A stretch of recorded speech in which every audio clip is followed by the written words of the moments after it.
Welcome to Finance Friday, y'all. Today we answer the question, what do you need to get a loan? And I go over the 3 C's of lending. So you need at least one of these C's if you want to get yourself a loan. My name is Matt Coach.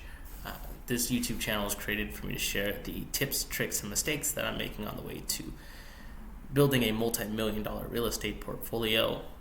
And today I'm just going to go over the 3 C's. It's a cute little way to know the 3 things that you're going to need. You're going to need at least one, but the more the merrier in order to get loans, any kind of loan really. So without further ado, let's get it going. Hey everybody. So these are the 3 C's of investing. It's an easy way to, remember the 3 things that a lender is going to look for when they ask you for a loan. And if you don't have at least one of them, it's pretty difficult to get a loan. But here we go. Let's get it started. The first one is credit. Credit's your history of how you pay back lenders, right? They find it through your credit score, which I have plenty of videos on so far, and going to keep having more and more about how to raise that credit score and make this all look good. What loans can you get with just credit? You're going to need a no doc or stated income loan. So this is where basically they do not have any, they don't make you prove that you are receiving the amount of income that you state on this loan. This happens a lot with like a startup LLC that cannot prove that they have income because they don't have income. So most credit cards are no docs or stated income, and sometimes you can get lines of credit under $50K that are also no doc or stated income. You should be asking this before you apply for, a credit card or a line of credit, what documentation they're going to need. But a lot of the times they will tell you, if you have, a very good relationship with that bank, maybe you banked there for a few years, that they might not need any documentation if your credit's all in order and you can grab $50,000 on a line of credit or a credit card.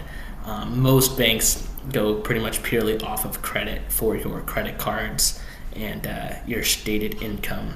Typically, if you're under about $250,000 in personal revenue stated,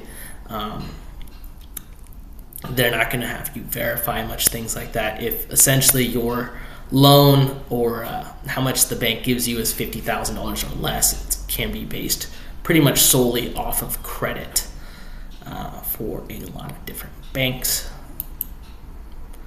Next is cash flow. What's cash flow? That's the amount of money that comes through an individual or a business. How do you prove it? If you're an individual, right, you show them your pay stubs or your tax returns for an individual loan. If you're a business, it's tax returns, profit and loss statements, or cash flow statements that you're going to show. Bank statements also work. And that's how you're going to show your current cash flow. Depending on your amount of cash flow and other debts, right? That's how they're going to determine basically, your ratio, your debt to income ratio, and how much they're willing to lend to you. So we went over the no doc loan with no doc loans with the last statement with just credit, and then low doc loans are usually just bank statements. So you'll hand them your last few months of bank statements. They'll use that as cash flow and then utilize sometimes your credit to determine, whether you get accepted, but mainly just for your interest rate is credit dependent, and then a full doc loan, that's usually multiple years of tax returns. A lot of these other things, profit and loss payment statements, and those kind of things.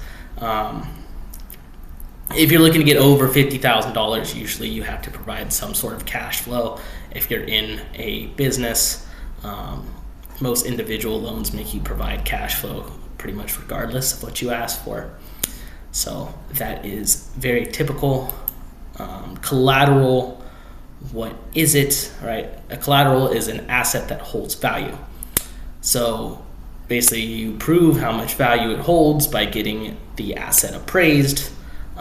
It's very regular to have this happen in real estate and how that business works, but it happens with art, and you can bring in cars and stuff as well. They can get appraised, and you can get a loan against it.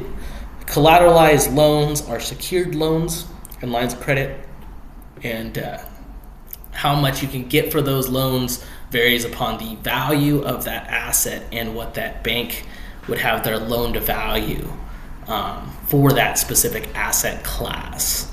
So for instance, if a bank has like a 75% loan to value for real estate, which is very normal, then if you have a house that gets appraised for $100,000, they would give you a $75,000 loan for that house. That's what loan to value is. If you guys haven't heard of that, I have all of my different real estate words. That's one of them. You guys go check out that video as well. But there you go. Those are the 3 C's. So if you're ever wondering about what you need for investing, think about the 3 C's. And if you're in a spot to get any loans because of them, if you get all 3 C's together, you can do things like mortgages and SBA loans. And I'll have more information on that on a future video. So anyways, thank you for watching. Y'all have a great rest of your day.